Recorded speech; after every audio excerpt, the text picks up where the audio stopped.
जय Hind. Exam track Krishna YouTube channel में आपका स्वागत है। इससे पिछले वीडियो तक हम जो सीरीज आप लोग को चला रहे हैं साइंस का, ही सीरीज चल रहा है। 827 तक क्वेश्चन आंसर करवा दिए थे। अब 828 से देखते हैं। देखिए ये पीडीएफ है, इसमें एक दो गलती है, मिस्टेक है, उसको हम सुधार देंगे। और ये जो नंबर है इस पर, ये मेरा नंबर नहीं है, इस पर मैसेज कॉल नहीं करना है, ये पता नहीं किसका है। अब जहाँ से हमको ये उपलब्ध हुआ था उसी में ये था नंबर, जिससे हम लिए थे उसी का शायद नंबर है। उसको यदि मैसेज करते हैं तो वो पैसा मांगेगा पीडीएफ का आपसे, इसीलिए सावधान हो जाइए और मेरे टेलीग्राम ग्रुप से जुड़ जाइए। उसमें हम फिर ये सभी पीडीएफ, जैसा ही साइंस में 1500 क्वेश्चन है, जैसा ही साइंस का ख़त्म होता है, इससे पीछे 7-8 वीडियो बना हुआ है, हर एक वीडियो में 100 क्वेश्चन पढ़ाते हैं, तो सभी देख लीजिए। जैसे ही ख़त्म होता है उससे टेलीग्राम पे हम आपको फ्री ऑफ कॉस्ट डाल देंगे, उससे पढ़ लीजिए। ये सभी एग्जाम में पूछा हुआ क्वेश्चन है, ये किसी न किसी बिहार के एग्जाम में पूछा हुआ क्वेश्चन है, और आने वाले जो भी आपके एग्ज़ाम है बिहार में सभी की वेरी इंपॉर्टेंट है। तो रिक्वेस्ट है मेरे भाई बहन जो भी देख रहे हैं, इसको बस अच्छा से आप 2-4 बार देख लीजिए वीडियो, अच्छा से नोट्स कर लीजिए, 100% आपके एग्जाम में देखने को मिलेगा। चलिए 828 देखते हैं। 828 से हम लोग आगे देखते हैं। किस यौगिक में एक डबल बंध होता है? तो देखिए होता है एक एथेन, एथेन, एथीन, एथीन और एथाइन, 3 गो होता है ना। एथेन जो होता है ये संतृप्त है, एथाइन और एथीन ये असंतृप्त है। ठीक, ये जब डिटेल्स हम पढ़ाएंगे तो उसमें आप लोग को बता देंगे। तो देखिए एथेन जो होता है, एथेन, इसका फॉर्मूला होता है CnH2n+2 होता है। CnH2n+2 होता है। इसमें क्या होता है, एकल बॉन्ड होता है, एक एकल बॉन्ड होता है, यानी कि एक बंध होता है। ये जो एथीन है, ये जो एथीन लिखा हुआ है, इसका फॉर्मूला होता है CnH2n। इसमें क्या होता है, डबल बंध होता है, यानी कि डबल बॉन्ड होता है। उसके बाद क्या है, उसके बाद होता है एथाइन। इसका फॉर्मूला होता है CnH2n-2। इसमें क्या होता है, इसमें ट्रिपल बॉन्ड होता है। कितना बॉन्ड होता है, ट्रिपल बॉन्ड होता है। ये 100% एग्जाम में आता है, तो ये तीनों चीज़ आप याद रखिएगा। ठीक है, तो एथीन में कितना बॉन्ड होता है, तो डबल बॉन्ड होता है। बस याद करने योग्य है, आप याद कर लीजिए। उसके बाद है Cu, यानी कॉपर पाउडर को गर्म करने पर सतही काला हो जाता है। क्यों? यदि कॉपर को गर्म करते हैं तो उसका सतह काला हो जाता है। क्यों? ऑक्सीकरण के कारण, ऑक्सीजन की उपस्थिति में अभिक्रिया करता है कॉपर, जिसके कारण क्या होता है, ये काला हो जाता है। हाइड्रोजन एवं ऑक्सीजन की अभिक्रिया को क्या कहते हैं, दहन। हाइड्रोजन को यदि ऑक्सीजन में जलाएंगे, यानी कि ऑक्सीजन को जलाएंगे तो क्या दहन होगा, दूध का खट्टा, इलेक्ट्रिक एसिड के कारण क्या होता है, दूध खट्टा होता है। धातु का निष्कर्षण किया जाता है इलेक्ट्रोलिसिस से, धातु का निष्कर्षण इलेक्ट्रोलिसिस से किया जाता है। धातु अम्ल से क्रिया करके क्या बनाता है, लवण बनाता है। धातु अम्ल से क्रिया करता है तो क्या बनाता है, लवण बनाता है। H2 और N2 की क्रिया द्वारा प्राप्त NH3 किस विधि द्वारा होता है, ये हैबर विधि द्वारा होता है। फिनोन की क्रेमिक अम्ल की क्रिया कर बनता है डिकेटोना बेंजोक्विनोन। ठीक, आगे देखते हैं। अभिकारकों के सांद्रण संबंधित नियम दर संबंधी नियम कहलाता है। अभिक्रिया के दर बदलता है, उत्प्रेरक में क्या होता है, अभिक्रिया के दर बदल जाता है। ठीक, आगे देखते हैं। चाक जो देखते हैं स्कूल में, सरकारी स्कूल में चाक से बोर्ड पर लिखा जाता था, ब्लैक बोर्ड पे, वो क्या होता है, कैल्शियम कार्बोनेट होता है। क्या होता है, कैल्शियम कार्बोनेट होता है। सोडियम हाइड्रोक्साइड का उपयोग नहीं किया जाता है। तो सोडियम हाइड्रोक्साइड का उपयोग अचार के परीक्षण में नहीं किया जाता है। किसका, सोडियम बेंजोइड का प्रयोग किया जाता है, ये सोडियम हाइड्रोक्साइड का प्रयोग नहीं किया जाता है। ठीक है। प्याज काटते समय आंखों में आंसू का कारण क्या है, सल्फ्यूरिक एसिड। प्याज काटते समय आंखों में आंसू आ जाता है, किसके कारण, सल्फ्यूरिक एसिड के कारण। नालियों एवं मोड़ियों को साफ करने में NaOH का प्रयोग किया जाता है। किसका, NaOH का प्रयोग किया जाता है, सोडियम हाइड्रोक्साइड का। मोती का प्राथमिक संगठक क्या है? Calcium carbonate. कैल्शियम कार्बोनेट से ही मोती प्राप्त होता है। मधुमक्खी के काटने पर क्या उसमें लगाते हैं? बेकिंग सोडा लगाते हैं। मधुमक्खी जब जहाँ काट लेता है उस पर क्या लगाते हैं? बेकिंग सोडा लगाते हैं। बेकिंग सोडा किसे कहा जाता है? तो सोडियम बाइकार्बोनेट। सोडियम बाइकार्बोनेट का फॉर्मूला क्या होता है? NaHCO3। ये सोडियम बाइकार्बोनेट होता है। ठीक, आगे चलिए देखते हैं। आगे है पानी की कठोरता को दो प्रमुख लवण है। पानी की कठोरता को कैसे दूर किया जाता है? मैग्नीशियम और कैल्शियम मिला करके। ठीक, जल की अस्थायी कठोरता सोडियम कार्बोनेट। जल की अस्थायी कठोरता कैसे दूर किया जाता है? तो सोडियम कार्बोनेट से दूर किया जाता है, जो कि पीछे भी बताए थे। मार्फिन किससे निकाला जाता है? तो अफीम से मार्फिन निकाला जाता है। एलपीजी में क्या शामिल होता है? प्रोपेन और ब्यूटेन शामिल होता है। लेकिन बोलेगा कि एलपीजी का प्रमुख घटक क्या है? तो आंसर होगा butane. Compressed natural gas CNG में प्रमुख घटक क्या होता है? मीथेन होता है। ठीक है, याद रखना है। निम्नतम श्रेणी का कोयला भूरा कोयला लिग्नाइट को कहते हैं। भूरा कोयला किसको कहते हैं?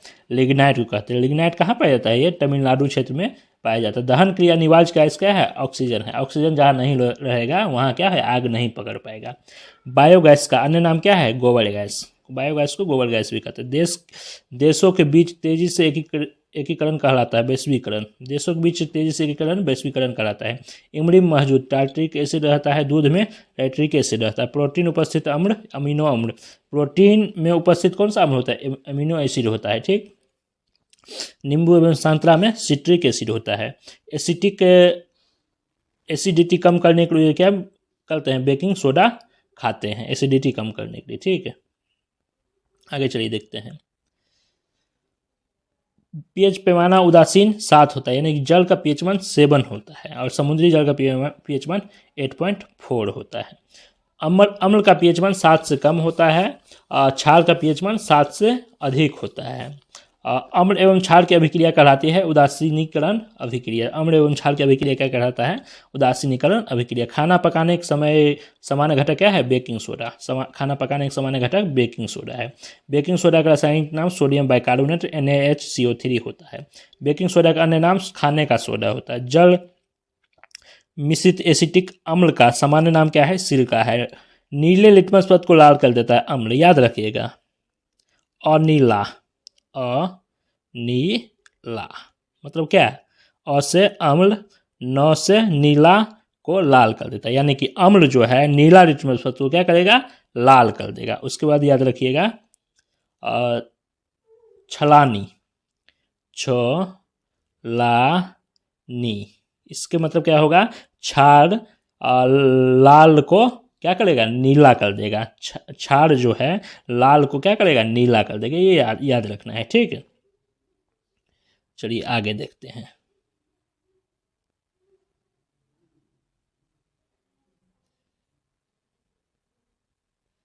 आगे है क्षार नीला को लाल कर देगा और क्षार क्या है? लाल को नीला कर देगा और अम्ल लाल को अम्ल नीले को लाल कर देगा। ठीक, याद रखना है। वो ट्रिक बता दिए, उसको ध्यान रखिएगा, हमेशा क्वेश्चन सही होगा आपका। अम्ल मिथाइल ऑरेंज को कैसा कर देता है? तो लाल कर देता है। मिथाइल ऑरेंज को अम्ल कैसा कर देता है? तो लाल कर देता है। तो मिथाइल ऑरेंज को अम्ल कैसा करेगा? लाल करेगा। लाल चींटियों में उपस्थित अम्ल फॉर्मिक एसिड होता है। फॉर्मिक अम्ल का रासायनिक नाम क्या है? मेथनोइक अम्ल होता है। फॉर्मिक अम्ल को ही मेथनोइक अम्ल कहते हैं। लैक्टिक एसिड का प्राकृतिक स्रोत क्या है? दूध है। क्षार को हल्दी मिलाने पर रंग कैसा? लाल हो जाएगा। HCl एवं HNO3 3:1 का मिश्रण एक्वरेजिया कहलाता है। 3 अनुपात में HCl एसिड होता है और HNO3 1 अनुपात में होता है, तो इसको मिलाकर क्या बनता है? एक्वरेजिया बनता है। बिच्छू के डंक में मेथनोइक अम्ल होता है। मानव आमाशय में उत्पन्न हाइड्रोक्लोरिक एसिड होता है। अंगूर में टार्ट्रिक अम्ल पाया जाता है। दही बनाने में सहायक लैक्टोबैसिलस है। नमक का रासायनिक नाम क्या है? Sodium chloride NaCl। नमक का रासायनिक नाम क्या है? Sodium chloride NaCl। लिटमस प्राप्त होता है लाइकेन के रोसेरा पौधा से। रोसेरा वृक्ष के लाइकेन से लिटमस प्राप्त होता है। Milk of magnesium, magnesium hydroxide. इसका फॉर्मूला क्या होता है, मैग्नीशियम हाइड्रोक्साइड का MgOH whole twice, magnesium hydroxide यानी मिल्क ऑफ मैग्नीशियम किसे कहते हैं, MgOH होल ट्वाइस को मिल्क ऑफ मैग्नीशियम कहा जाता है।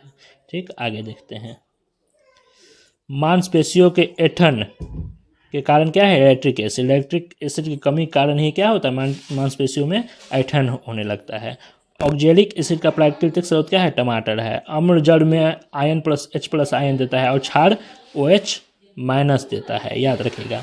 जब अम्ल क्या देता है, H+ आयन देता है और क्षार OH- देता है। ठीक है, याद रखना है। अधातु ऑक्साइड आमतौर पर क्या होता है, अम्लीय होता है। देखिए अ है तो अ से अम्लीय, और धातु ऑक्साइड क्या होता है, क्षारीय होता है।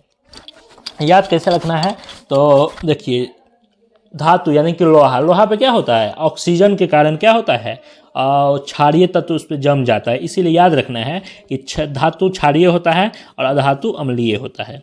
एल्युमिनियम ऑक्साइड कैसा है, तो उभयधर्मी है। एल्युमिनियम ऑक्साइड उभयधर्मी होता है। सोडियम कार्बोनेट कैसा है, तो अम्लीय है। सोडियम कार्बोनेट क्या है, अम्लीय है, क्योंकि क्या है ये सोडियम कार्बोनेट क्या है, अम्लीय होता है। उत्परिवर्तन शब्द का अनुवंशिक की गलती, अनुवंशिक है, गलती नहीं करना है। उत्परिवर्तन मतलब अनुवंशिक गलती जो होता है उसी को उत्परिवर्तन कहते हैं। अभिक्रिया के को तीव्र करते हैं, अभिक्रिया गति को तीव्र करते हैं, उसको क्या कहते हैं, उत्प्रेरक कहते हैं। जैव विविधता का आधारभूत स्रोत क्या है, उत्परिवर्तनवाद है। जीन उत्परिवर्तनवाद के कारण नाइट्रोजन क्षारों के अनुक्रम में परिवर्तन होता है। उत्प्रेरक की अभिक्रिया को बढ़ा देता है, क्या कराता है, बलधक कराता है। ठीक,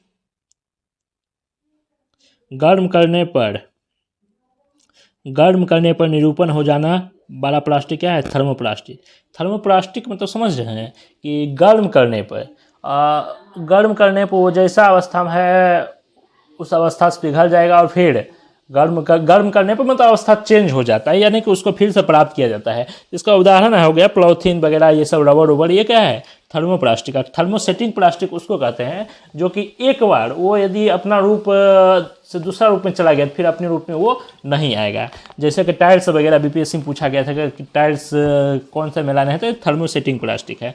ताप दीर्घ प्लास्टिक क्या है, बेकेलाइट है, यानी कि ये क्या है, बेकेलाइट जो प्रेशर कुकर के हेल्डिंग में लगा रहता है वो बेकेलाइट का ही होता है। कृत्रिम रेशा रेयॉन है, कृत्रिम रेशा क्या है, रेयॉन है। पॉलीपेप्टाइड से अमीनो अम्ल बनाने की क्रिया क्या कहलाता है, ट्रांसलेशन कहलाता है। नायरॉन 6 के निर्माण एडिपिक अम्ल होता है। पित्तल एवं कांच की मूर्ति हरा हो जाता है, पित्तल एवं कांच की मूर्ति संक्षारण के कारण। सबसे अधिक तन्य धातु क्या है, सोना होता है। सोना को पीट करके तन यानी कि उसको तान सकते। कौन सा मिश्र धातु नहीं है, तो चांदी क्या है, मिश्र धातु नहीं है। मिश्र धातु क्या है, पित्तल है, कांसा है, सोल्डर है, जर्मेनियम है, जर्मेनियम नहीं, क्या कहते हैं, स्टेनलेस स्टील है, ये सब क्या है, मिश्र धातु है। हो गया 800 से 900 तक पढ़ा दिए हैं। इसके अगले वीडियो में आप लोग को 900 से 1000 तक यानी 1500 क्वेश्चन साइंस का है। टेलीग्राम से जुड़ जाइए, जैसे 1500 क्वेश्चन पढ़ा देंगे तो आपको लगेगा कि साइंस में एक अच्छा नॉलेज हमको हो गया। यदि साइंस से 20 क्वेश्चन पूछेगा तो 15-16 क्वेश्चन आराम से आपको यहाँ से देखने को मिल जाएगा, क्योंकि सभी प्रीवियस ईयर है और आपके लिए बहुत ही इंपॉर्टेंट है। विश्वास के साथ याद कर लीजिएगा। सभी लोग टेलीग्राम जुड़ जाइए, जैसे खत्म होता है PDF उसमें डाल देंगे। जय हिंद।